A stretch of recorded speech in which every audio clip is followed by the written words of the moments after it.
Assalamualaikum warahmatullahi wabarakatuh.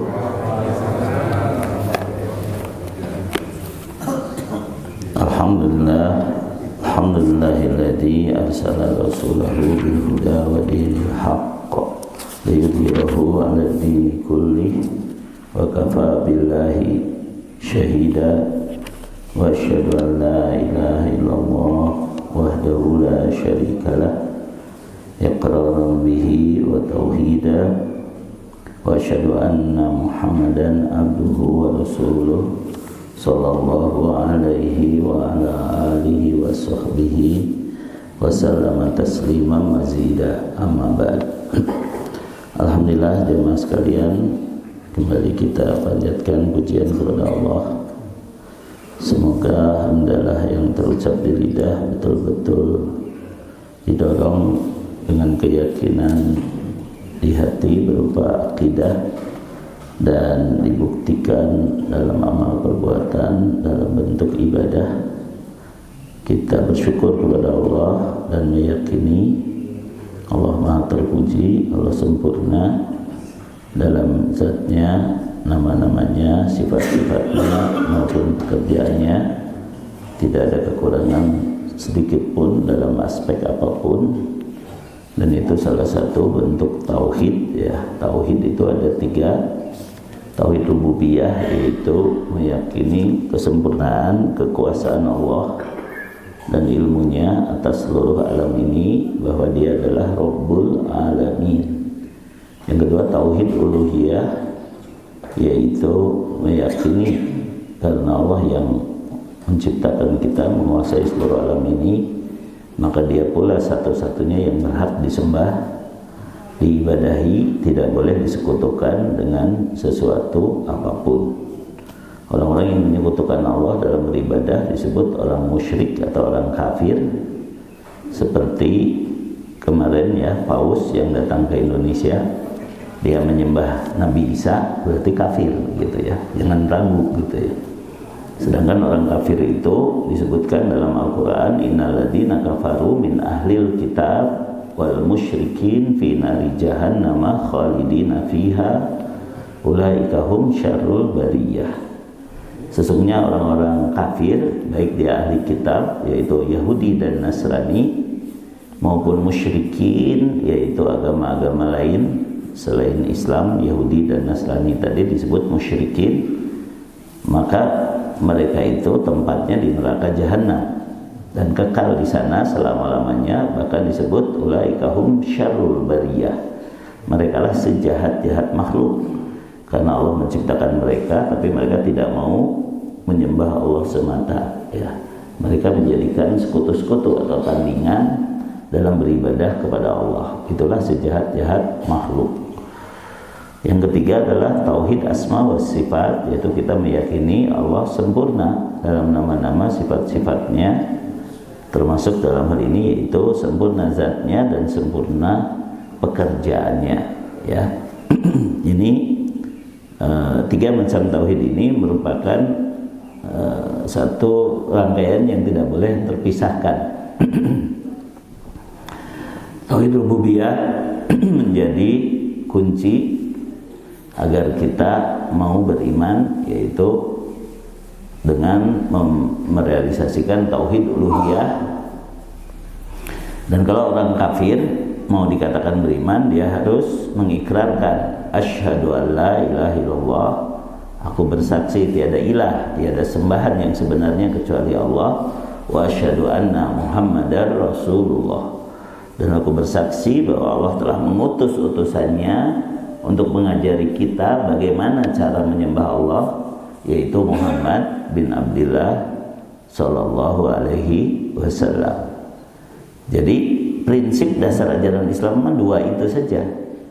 Jima'uddini aslan, kata Syekhul Islam, agama ini terhimpun dalam 2 pokok perkara saja. Allah na'budu illallah, yang pertama, kita tidak akan beribadah, menyembah, memberikan bentuk peribadatan apapun kepada siapapun kecuali hanya kepada Allah. Itu prinsip yang pertama.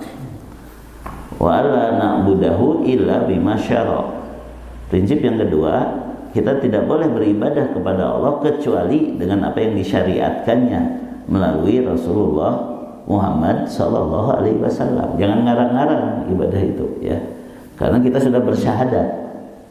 Makanya kita kadang-kadang lupa bahwa kita sudah berjanji, karena merasa tidak seperti hakim atau dokter atau kepala daerah, saya berjanji akan begini-begini, bari ngomong kosong doang gitu. Padahal ketika kita bersyahadat itu kita sudah berjanji, yaitu kita hanya akan menyembah Allah saja dan kita hanya akan taat kepada utusan Allah saja. Hanya kadang-kadang kita lupa, yaitu surat kelima ayat ke 5 ya. Ayat ke-7, surat kelima itu Al-Maidah ayat ke-7 ya. Silakan Rudi yang bacain, karena nggak ada Pak Sigit dan belum ada kader ya.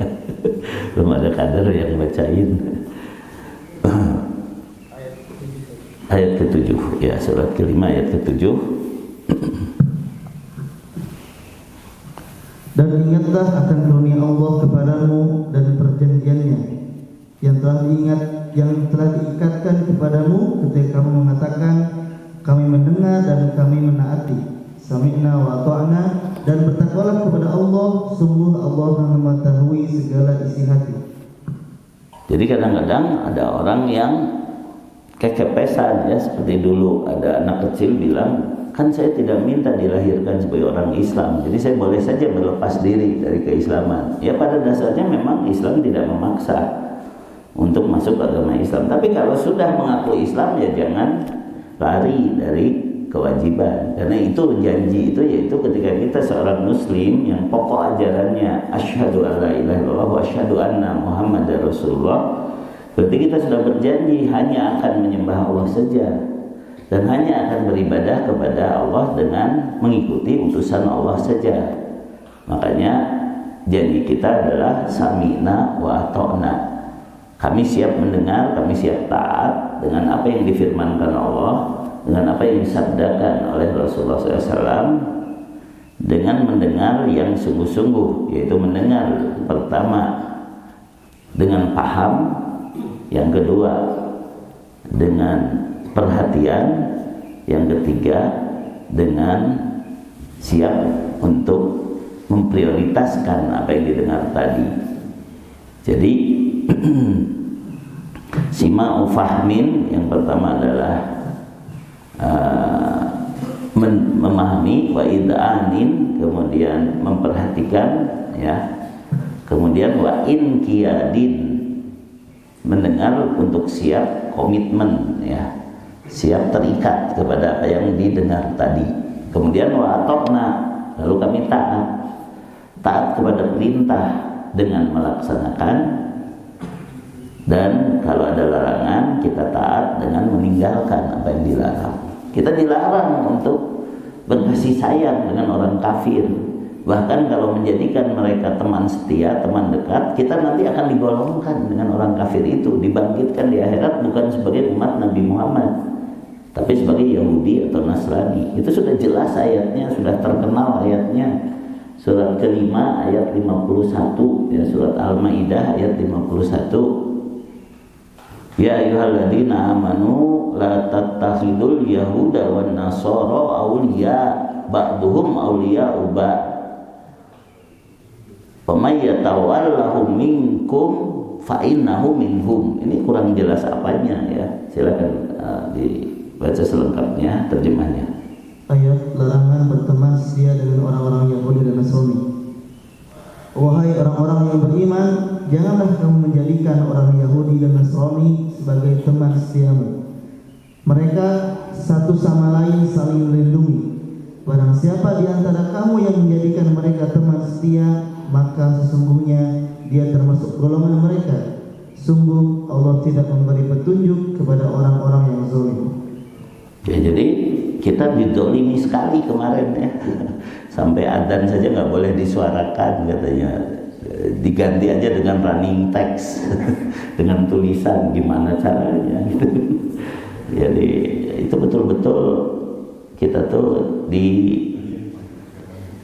nyolok mata buncelik atau di cowok gado ya, di imah sorangan gitu kan, dipermainkan di rumah sendiri gitu, gara-gara banyak antek-antek orang kafir yang sekarang menduduki jabatan. Itu masalahnya ya, itu masalah sebenarnya. Hanya kadang-kadang kita karena terlalu ya tadilah kurang paham soal ngaji begitu ya, menganggap bahwa itu kan biasa aja, kita menghormati tamu apanya, itu mah udah jelas tadi menghina umat Islam dengan macam-macam tadi ya.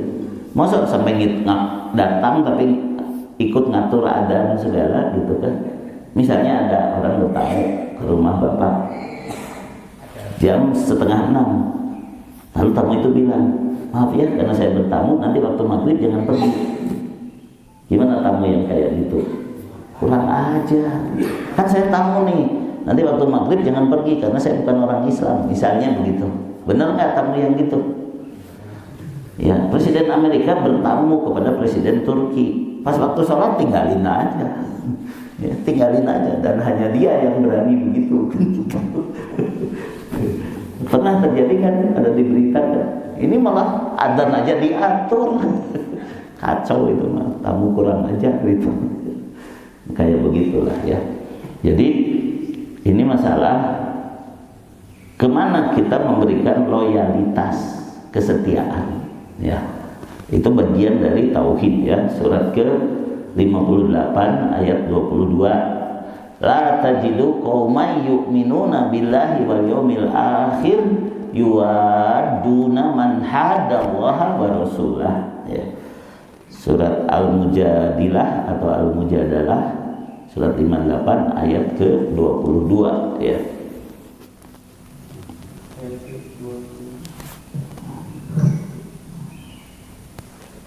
Dialah Allah. Surat 58 ayatnya ayat 22. Nama suratnya juga sudah disebut Al-Mujadilah.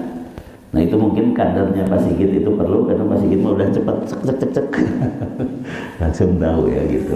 Jika Muhammad tidak akan mendapatkan suatu kaum yang beriman kepada Allah dan hari kiamat, saling berkasih sayang dengan orang-orang yang menentang Allah dan Rasulnya, sekalipun orang-orang itu bapaknya, anaknya, saudaranya, atau keluarganya. Mereka itulah orang-orang yang dalam hatinya telah ditanamkan Allah keimanan, dan Allah telah menguatkan mereka dengan pertolongan yang datang dari Dia. Lalu dimasukkannya mereka dalam surga yang mengalir di bawahnya sungai-sungai. Mereka kekal dalamnya. Allah ridho terhadap mereka, dan mereka pun merasa puas terhadap limpahan rahmat-Nya. Mereka lah golongan Allah, dan ingatlah sesungguhnya golongan Allah itulah yang beruntung. Ya jadi tinggal milih Bapak Ibu, mau jadi golongan Allah yaitu umat Nabi Muhammad SAW, dibangkitkan sebagai muslimin, muslimah yang dijamin oleh Nabi, kullu ummati dakhalal jannah. Setiap umatku pasti masuk surga. Syaratnya diterima sebagai umat Nabi. Ya, kita tuh sudah diberi tiket, diberi karcis surga. Nah, syarat diterima sebagai umat Nabi itu ada 4 yang disebut TIBA ya, tiba ya. T-nya apa? Tauhid. Tauhid tadi tidak menyekutukan Allah dengan sesuatu apapun, hanya memberikan peribadatan sembahan hanya kepada Allah saja. Inqiyad, dalam beribadah, dalam taat kepada Allah kita terikat kepada syariat yang dibawa Nabi Muhammad SAW. Itulah hakikat syahadatain kan gitu. B-nya baro'ah, kita berlepas diri, memusuhi, menjauhi kekafiran, kemusyrikan dan para pelakunya. Itu konsekuensi yang tidak langsung, karena kita hanya akan menyembah Allah saja dan hanya taat kepada Rasul saja, maka kita harus membenci dan memusuhi orang yang menentang Allah dan Rasulnya. Sudah jelas harus begitu konsekuensinya, begitu ya. Yang keempatnya ajak ya, mengajak orang lain ke jalan Allah supaya kita diaku pengikut Nabi. Itu surat ke-12 ayat 108, surat Yusuf ayat 108.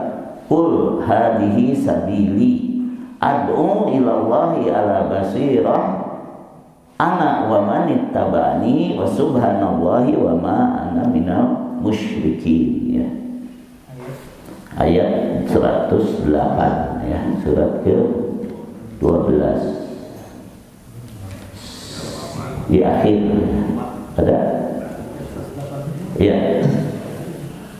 Katakanlah Muhammad, inilah jalanku, aku dan orang-orang yang mengikutiku mengajak kamu kepada Allah dengan yakin, Maha Suci Allah, dan aku tidak termasuk orang-orang yang musyrik.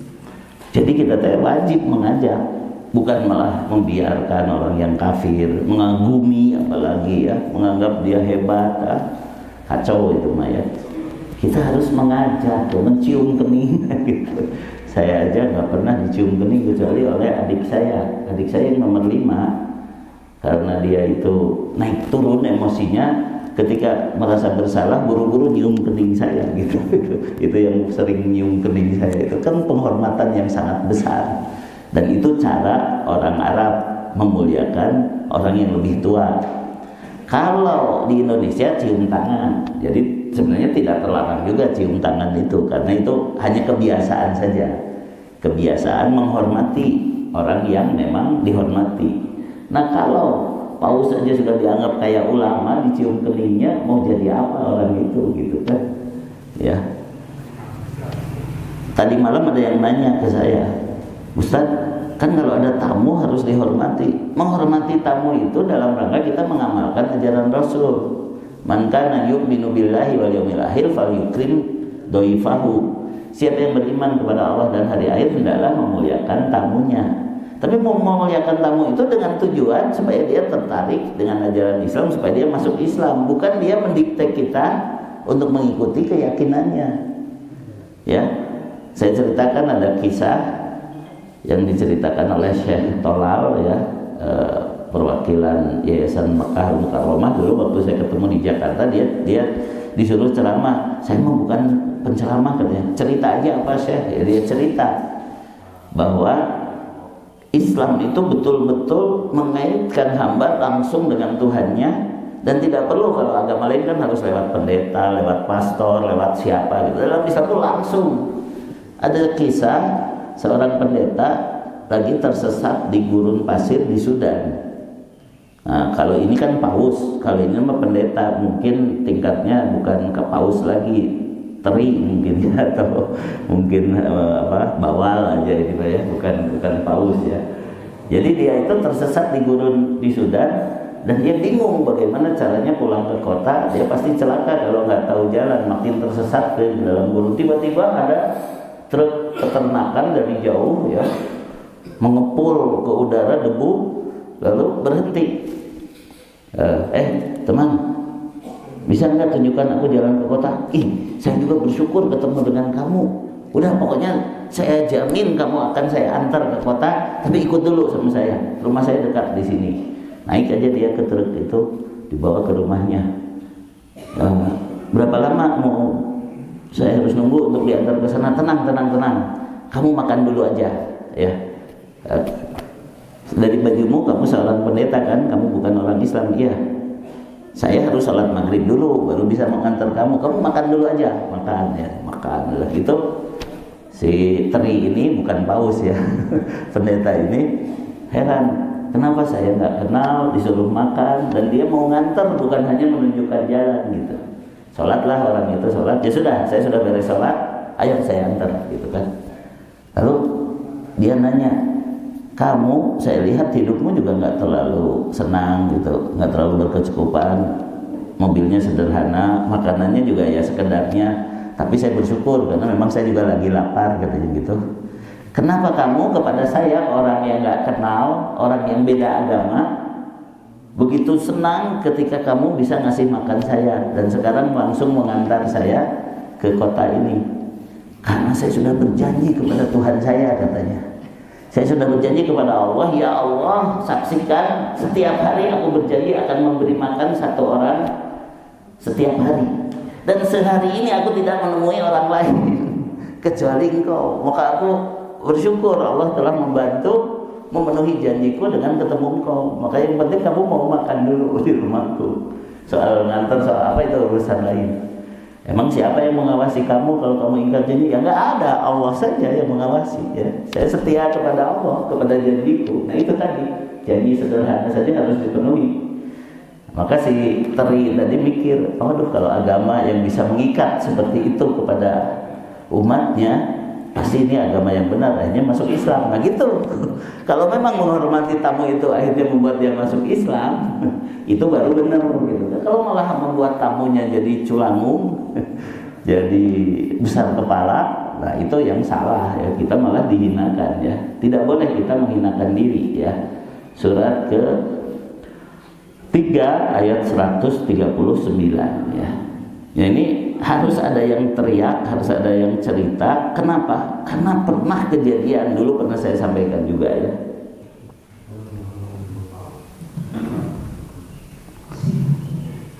Dan janganlah kamu merasa lemah dan jangan pula bersedih hati, sebab kamu paling tinggi derajatnya jika kamu orang-orang yang beriman. Jadi kita harus menunjukkan kemuliaan kita, bukan dengan merendahkan diri. Yang saya maksud pernah saya sampaikan juga beberapa kali di sini, sekitar tahun berapa waktu itu ya, 2006 atau berapa ya. Pokoknya setelah kejadian tsunami di Aceh, ada yang ingat nggak tahunnya? Saya lupa tahunnya ya. 2004 ya, sekitar tahun 2005-2006 saya mengajar di Darut Tauhid, santri khusus namanya santri PPA, Pemuda-Pemudi Pelopor Aceh. Jadi setelah tsunami mereka sengaja dikirim dari Aceh untuk belajar ilmu agama dan belajar wirausaha di DT. Tapi syaratnya kamu harus balik ke sana, nggak boleh nanti jadi jadi pendatang di Bandung.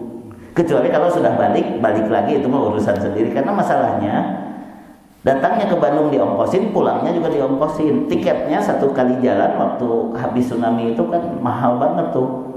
Karena banyak yang ingin lihat, tiket itu 2 juta. Ada 100 orang ya, ikhwan dan akhwat. Berarti tiketnya aja 400 juta itu bolak-balik, ngedatangin mereka untuk belajar di DT ya gitu kan. Saya bukan hanya ngajarin, saya juga cari data. Gimana sih tsunami itu menurut pandangan kalian yang survive, yang bisa bertahan ya.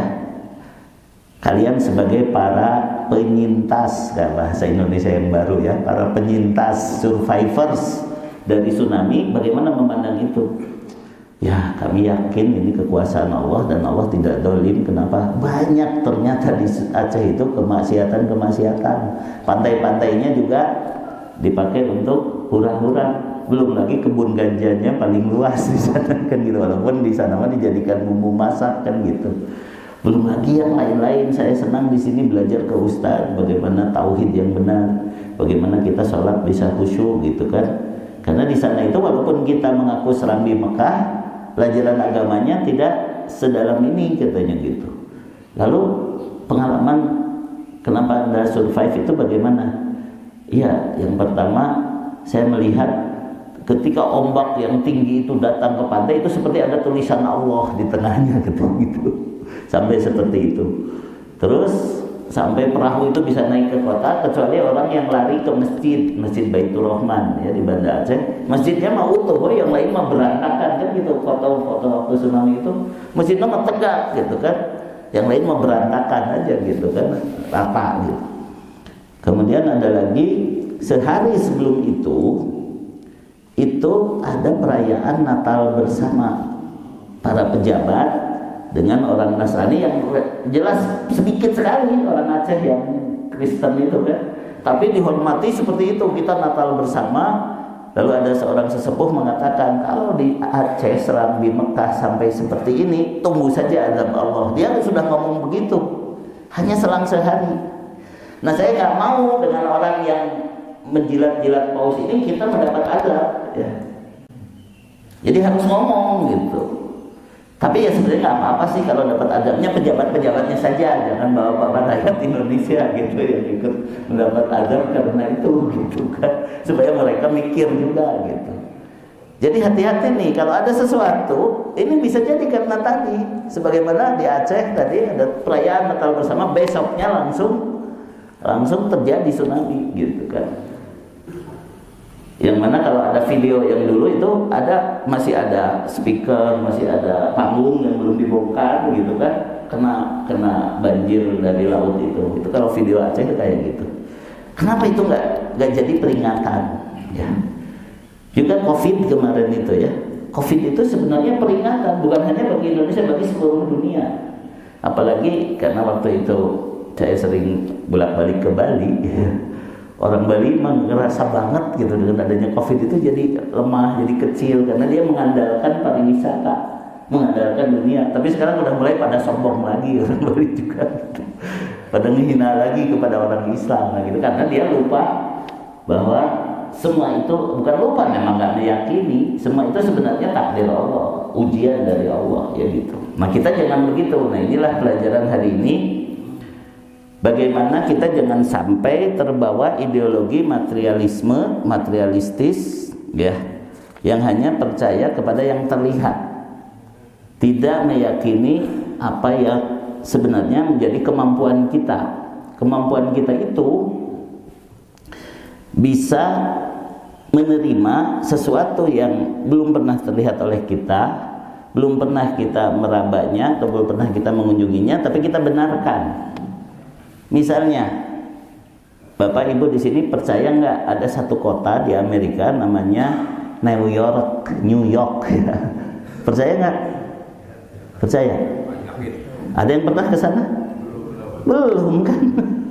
Jadi ini kemampuan kita begitu ya. Kemampuan kita itu kita percaya kepada sesuatu yang kita nggak perlu berkunjung, asal dengar beritanya percaya gitu.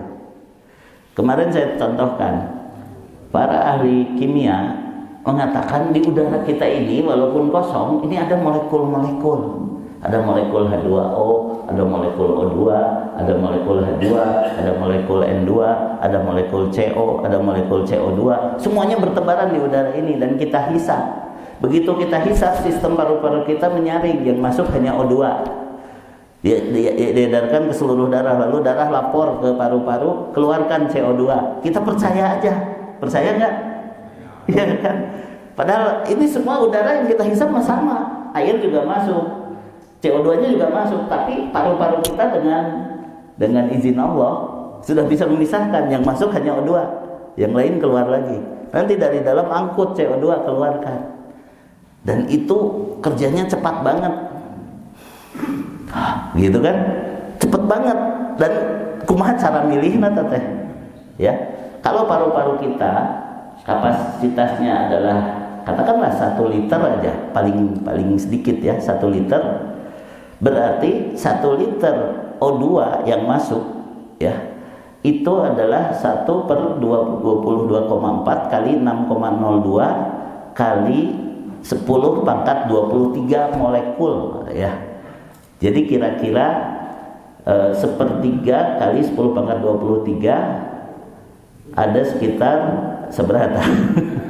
10 pangkat 22 aja molekul, 10 pangkat 22 molekul oksigen ya.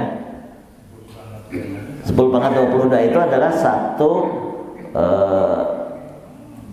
kuantriliun ya, kalau bahasa matematikanya 1 kuantriliun ya. 1 triliun 10 pangkat 12, 10 pangkat 15 itu 1 kuadriliun. Kemudian 10 pangkat terus pokoknya kayak gitu ya. Jadi ada lebih daripada 1 miliar triliun O2 ketika kita menghisap 1 kali hisapan 1 miliar triliun. Karena itu menurut kimia 1 mol itu 6,02 kali 10 pangkat 23 atau 1 triliun kurang sedikit ya. 0,6 triliun karena 1 triliun adalah 10 pangkat 24 ya gitu ya. Jadi begitu triliun dan oksigen ini masuk ke paru-paru kita, tiba-tiba katanya masuk tuh yang O2-nya ke tubuh. Begitu kita menghembuskan nafas, keluar tuh CO2-nya. Kepikiran nggak yang gitu? Kalau kita percaya 100%, gimana ngaturnya paru-paru kita? Kalau kita betul percaya hal itu, kembali karena sudah ada yang mendesain. Siapa? Allah sudah mendesain, kita nggak perlu mikir, nggak perlu berat gitu kan. Terima aja, masuk oksigen, keluar CO2 gitu. Masa tidak bersyukur kan kayak gitu. Itu gampangnya kayak gitu. Jadi intinya manusia itu justru makhluk yang bisa beriman kepada yang gaib, tidak seperti makhluk-makhluk lain. Kalau soal berpikir, monyet juga berpikir, kucing juga berpikir untuk cari makan. Tapi kalau dibilang bahwa cing, kamu percaya nggak kota New York? Boro-boro percaya, ngerti gitu kan. Nah gitu kan. Itu bedanya manusia dengan makhluk lain. Manusia itu punya kemampuan beriman kepada yang gaib. Kalau dia tidak menggunakan mata, telinga, dan hatinya untuk bisa menerima berita gaib yang dibawa oleh para utusan Allah, maka dia lebih rendah dari binatang, sehingga hanya pantas menjadi isi neraka. Itu surat 7 ayat 179 ya. Ini dikemukakan oleh Syekh Profesor Dr. Safar bin Abdirrahman Al-Hawali dalam ceramah beliau, judulnya Al-Imanu bil Ghaib ya. Judul ceramahnya begitu, iman kepada yang gaib. Mengapa orang bertakwa itu sifat pertamanya alladzina yu'minuna bil ghaib? Karena mereka menggunakan potensi mata, telinga, dan hatinya untuk bisa menerima berita gaib dari Allah dan Rasulnya. Itu yang penting ya. Silakan Rudi.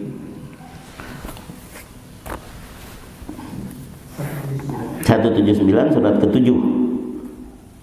Sifat-sifat penghuni neraka. Iya, sifat-sifat penghuni neraka. Dan sungguh akan kami isi neraka jahanam banyak dari kalangan jin dan manusia. Mereka memiliki hati tetapi tidak dipergunakan untuk memahami ayat-ayat Allah, dan mereka memiliki mata tetapi tidak dipergunakan untuk melihat tanda-tanda kekuasaan Allah, dan mereka mempunyai telinga tetapi tidak dipergunakan untuk mendengarkan ayat-ayat Allah. Mereka seperti hewan ternak, bahkan lebih sesat lagi. Mereka itulah orang-orang yang lemah.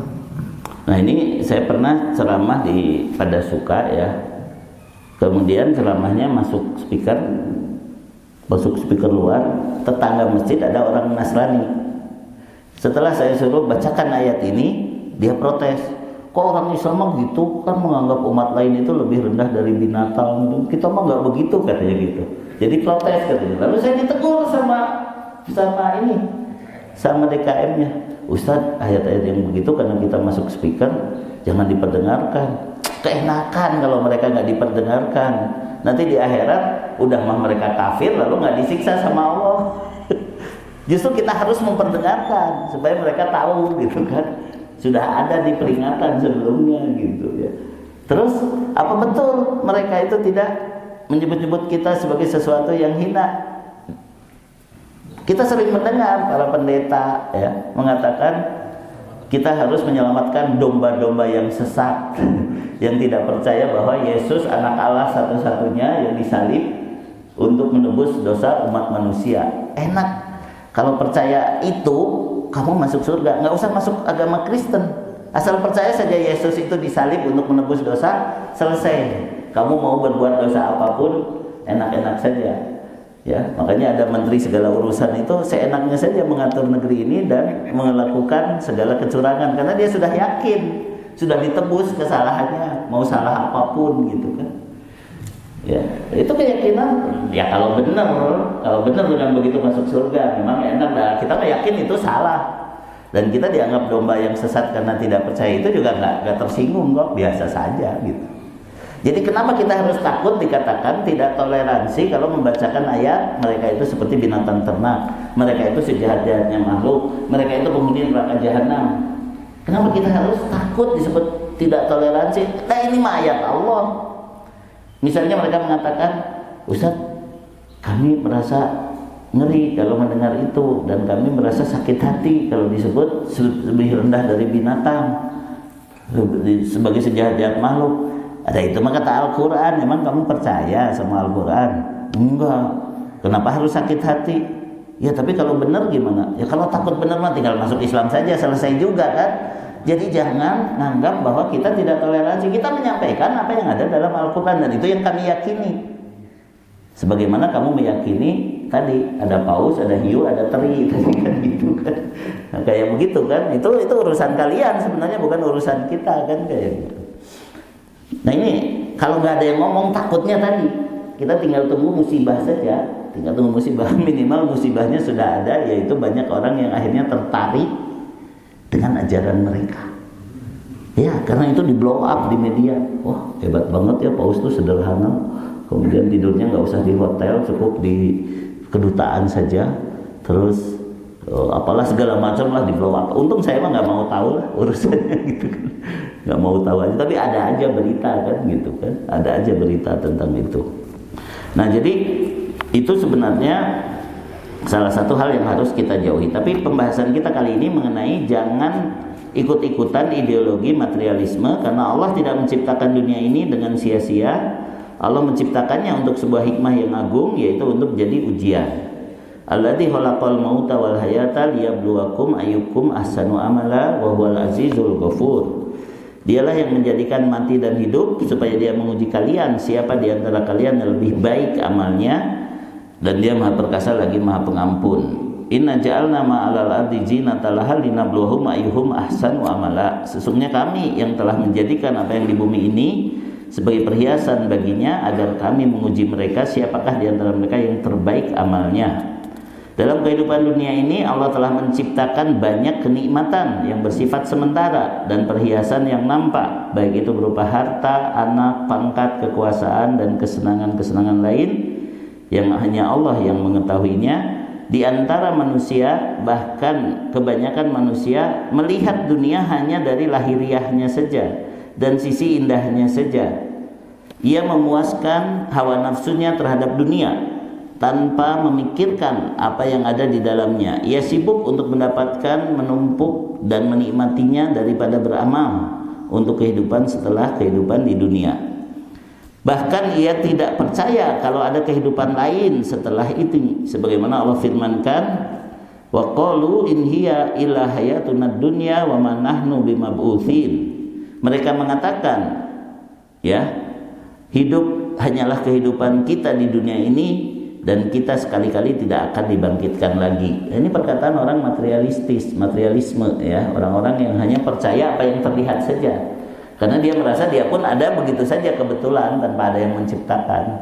Ya, kalaupun mereka mengatakan ada yang mengatur keharmonisan di alam ini, mereka menyebutnya juga bukan Allah, mereka menyebutnya semesta. Ya, jadi mereka mengakui juga ada keteraturan di alam ini, tapi keteraturan itu hanya bersifat natural saja, alami saja. Alam ini memang sudah mengatur supaya harmonis.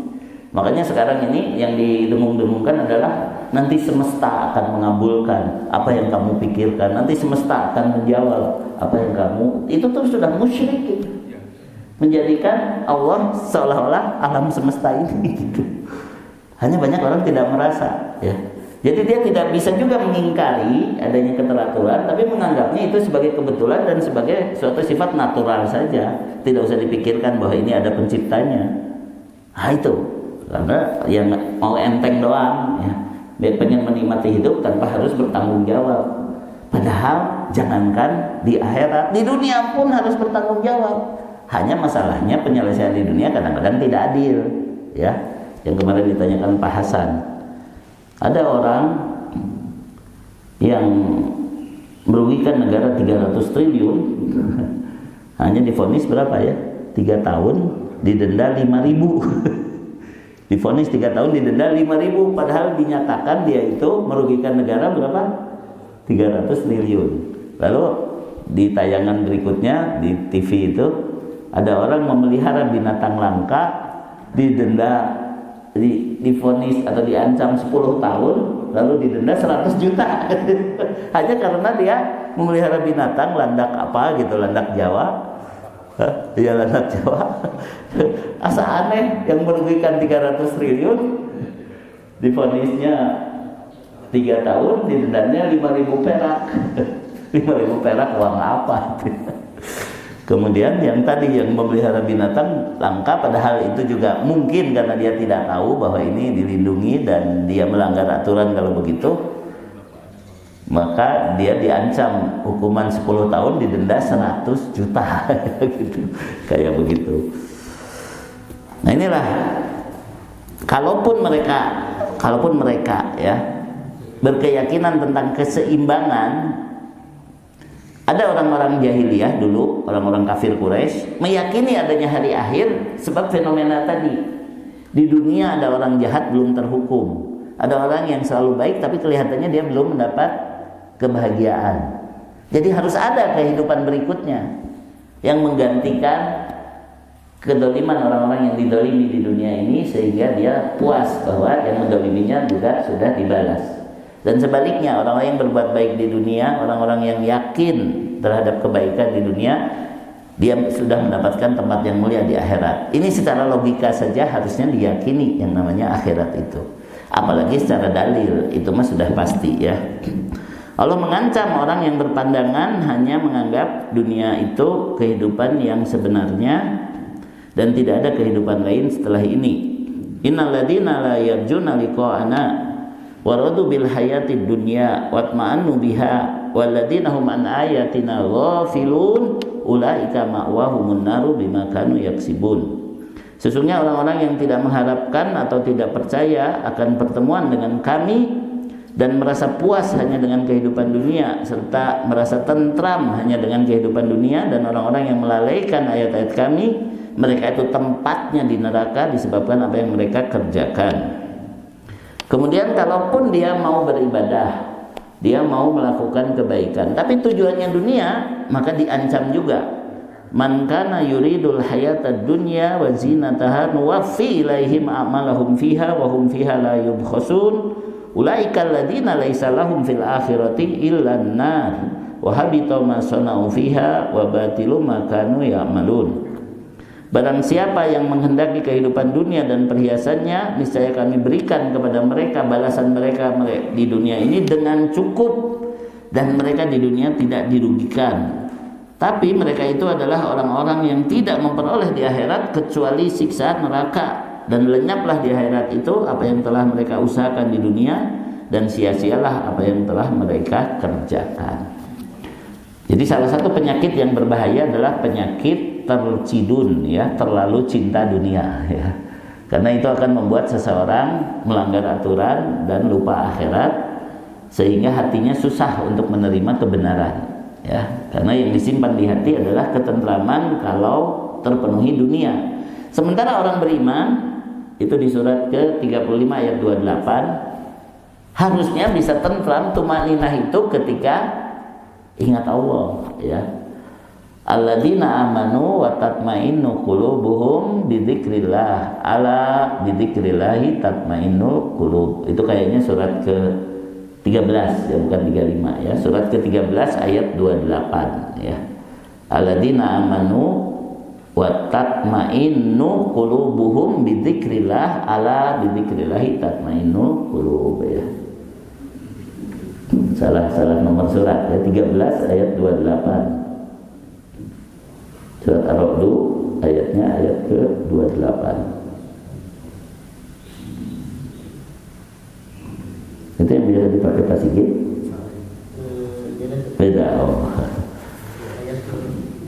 Ayat ke-28 ya.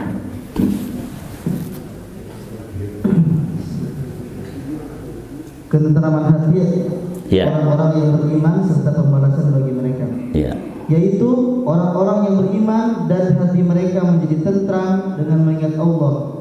Ingatlah, hanya dengan mengingat Allah hati menjadi tentram. Jadi kalau kita alhamdulillah ya, dengan ngaji masih bisa tenang, dengan sholat masih bisa tenang walaupun nggak punya duit, itu masih terhitung orang beriman. Tetapi kalau sholatnya jadi tidak tenang karena nggak punya duit, itu hati-hati, kamu terlalu cinta dunia. Tenang saja ya, yang namanya duit itu nanti akan datang kalau kita sholat ya gitu kan. Bisa dari mana saja. Kemarin di Nurul Iman, ini ada jamaah dari Nurul Iman ya. Habis kuliah subuh itu kan pada sarapan ya, pada sarapan. Lalu saya ditanya, Ustaz, nggak ngambil itu? Tenang, saya mau duduk aja, nanti juga ada yang nganter. Pada ngerti itu panitianya, Pak Iwannya, kebuk tosan, diantar itu tenang saja. Kami harus antri.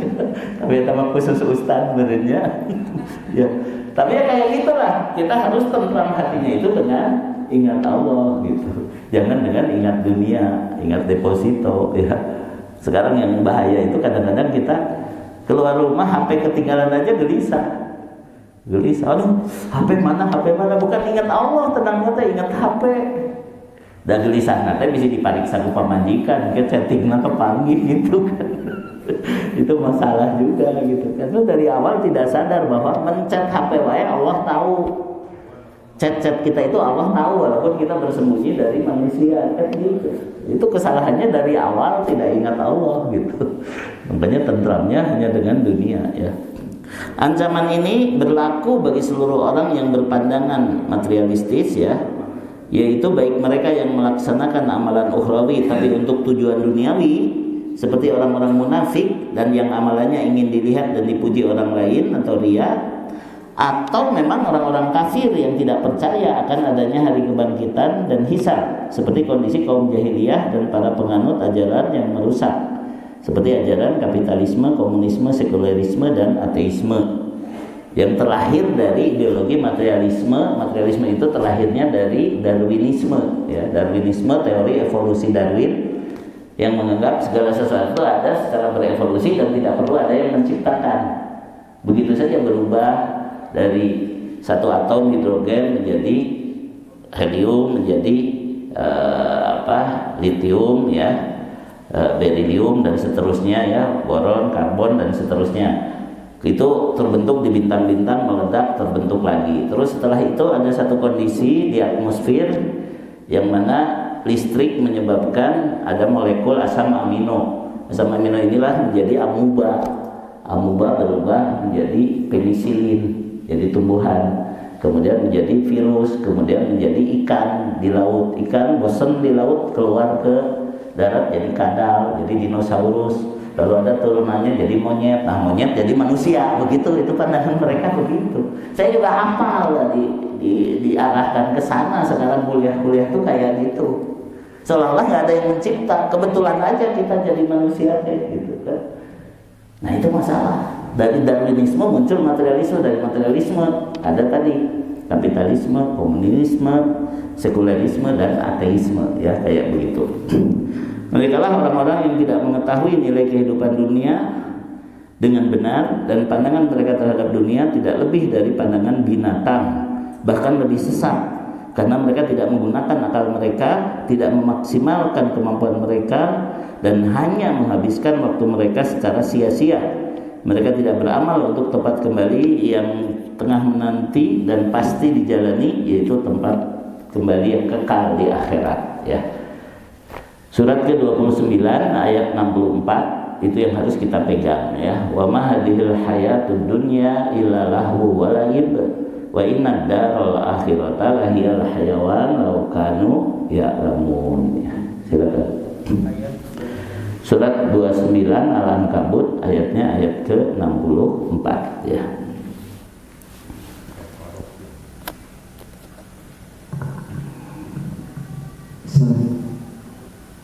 Dan kehidupan dunia ini hanya senda gurau dan permainan, dan sesungguhnya negeri akhirat itulah kehidupan yang sebenarnya, sekiranya mereka mengetahui.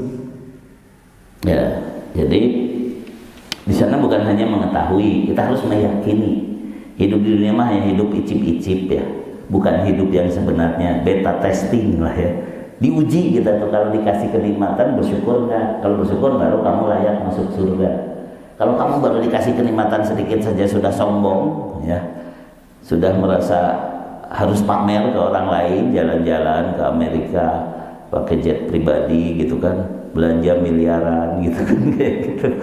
Itu nggak layak kamu diberi kenikmatan yang lebih besar ya, karena nikmat yang sedikit saja kamu gunakan untuk kesombongan gitu kan. Walaupun untuk percaya adanya kota New York dia lebih percaya dari kita karena sudah mengunjungi, kita mah hanya dengar doang kan.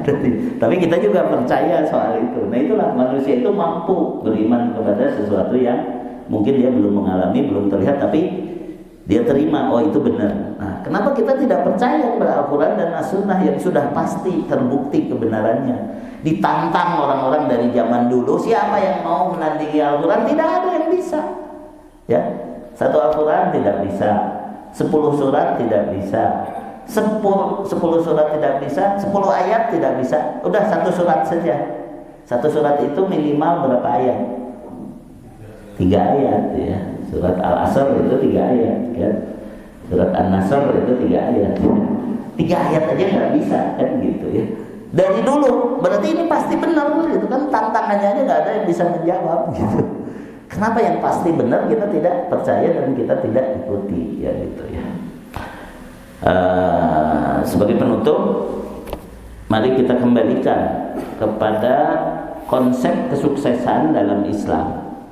Orang sukses itu kalau dia nanti selamat dari neraka dan masuk surga, sehingga dia harus tidak tertipu oleh kehidupan dunia. Nah, itu konsep kesuksesan dalam Islam. Surat 3 ayat 185, kullu nafsin dha'iqatul maut wa innama tuwaffawna ujurakum yaumal qiyamah faman zuhziha 'anil nar wa udkhilal jannah faqad faz wa mal hayatud dunya illa mata'ul ghurur. Ya, silakan. Setiap yang bernyawa akan merasakan mati, dan hanya pada hari kiamat sajalah diberikan dengan sempurna balasanmu. Barang siapa dijauhkan dari neraka dan dimasukkan ke dalam surga, sungguh dia memperoleh kemenangan. Kehidupan dunia hanyalah kesenang-senangan yang memperdaya. Jadi kalau orang sekarang sudah ngaku sukses, itu belum terbukti. Atau sekarang seseorang merasa gagal, belum terbukti. Yang disebut sukses itu kalau nanti akhirnya masuk surga, itu baru sukses. Yang disebut gagal itu kalau dia masuk neraka, itu gagal ya gitu. Jangan tertipu oleh dunia. Sekarang mah hanya akon-akon doang, hanya ngaku-ngaku doang ya. Belum terbukti, tapi ciri-cirinya memang ada ya. Ya, ciri-ciri ahli surga ya beriman, bertakwa, bersyukur, beribadah, bertauhid tadi kan gitu. Ciri-ciri orang celaka ya tidak sholat, kemudian juga tidak beriman ya, mengikuti hawa nafsu ya, kayak begitu. Itu kan ada ciri-cirinya tetap begitu. Tapi kita mempelajari bagaimana caranya masuk surga, bagaimana caranya selamat dari neraka, karena kita mengejar kebahagiaan yang hakiki ya. Jadi kalau kemarin di Nurul Iman saya pakai buku CLBK ya. CLBK itu cara lurus memburu kebahagiaan ya, itu kepanjangannya. Judulnya adalah Al-Wasailul Mufidah lil hayati sa'idah. Jalan-jalan yang bermanfaat untuk hidup bahagia lahir dan batin, dunia dan akhirat. Tapi biar menarik, judulnya saya ganti dengan CLBK, cara lurus berburu kebahagiaan. Nah, mudah-mudahan ya kita semua di sini makin sadar, jangan tertipu oleh kehidupan dunia. Kejarlah kebahagiaan yang hakiki, bahagia dengan tentram ingat Allah, bahagia dengan berharap akhirat, bahagia dengan bersabar akan cobaan-cobaan ketika kita mempertahankan keimanan ya. Itu saja. Berapa menit lagi? 5 menit lagi ya. Ya, silakan Rudi diatur yang mau bertanya. Biasanya ibu-ibu tuh ada yang duluan. Ada ibu-ibu? Ada ya. Mik, oh cukup. Dari bapak-bapak? Sedikit. Pak Ernan.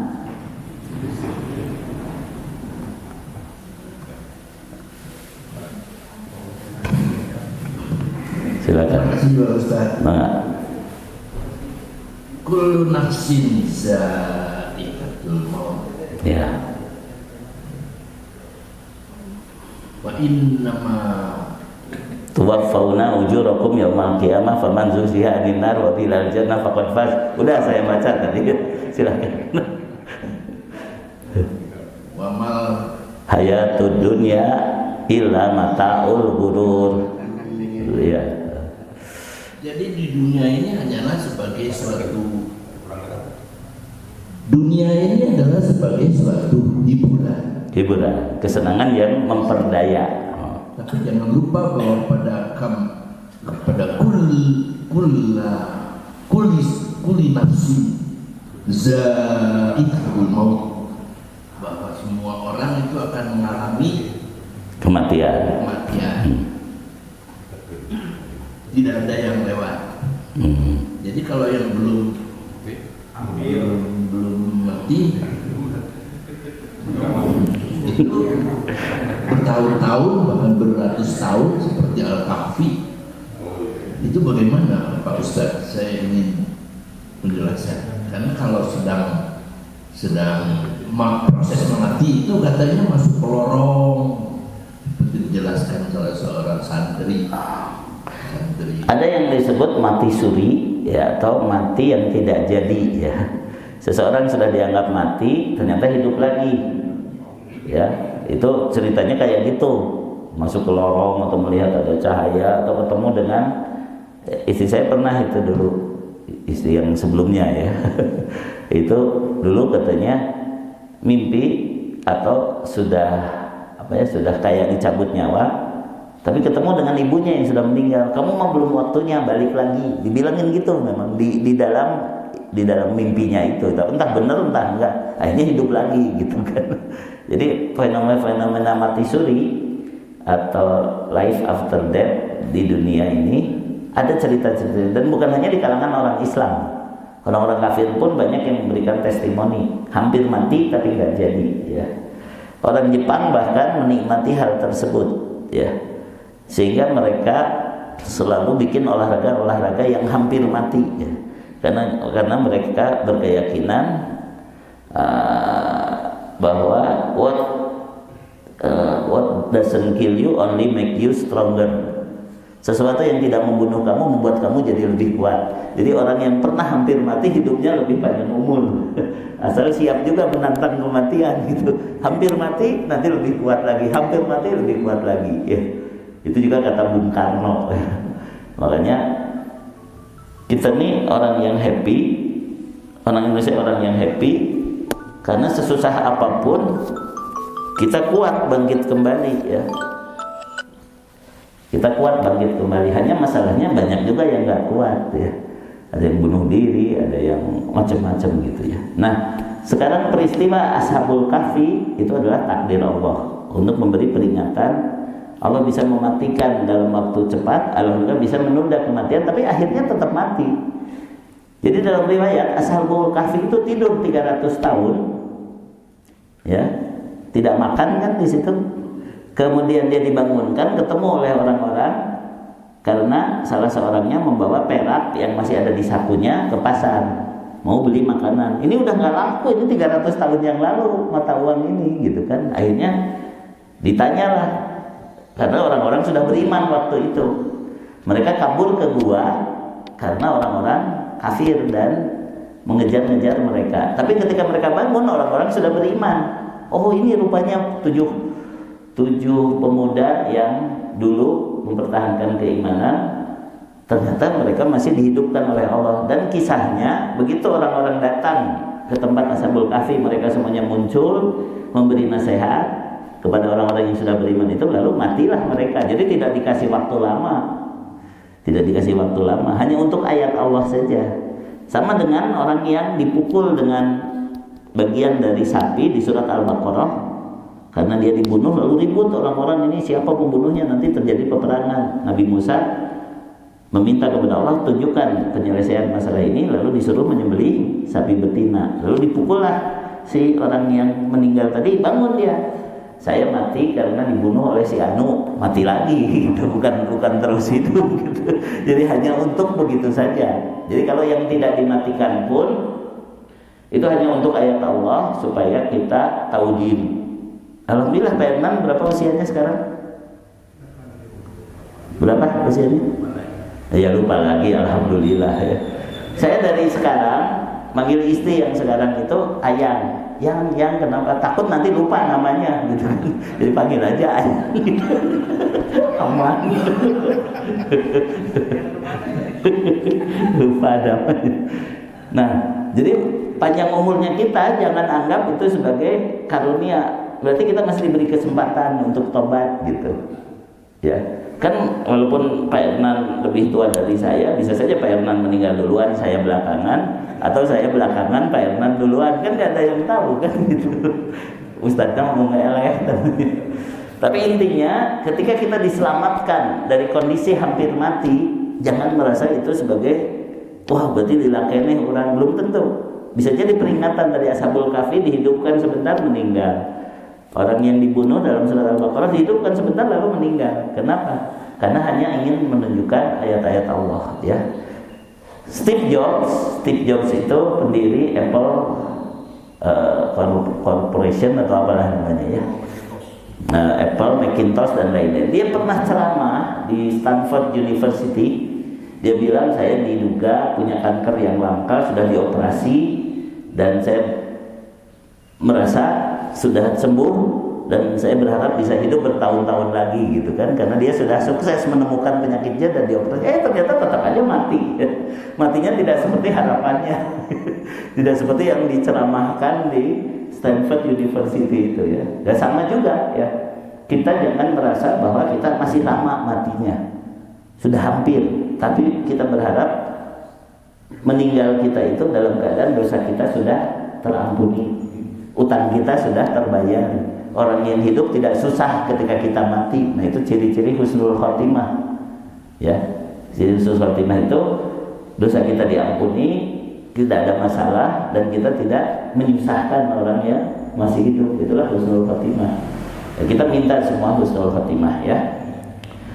Ikuti saya. Allahumma inni as'aluka husnal khotimah wa na'udzubika min su'il khotimah. Amin. Ya sudah, cukup itu saja satu penanya. Alhamdulillahirabbil alamin, subhanakallahumma wa bihamdika asyhadu an la ilaha illa anta astaghfiruka wa atubu ilaik. Wa sallallahu ala nabiyyina Muhammadin wa ala alihi washabihi ajmain. Walhamdulillahirabbil alamin. Wassalamualaikum warahmatullahi wabarakatuh.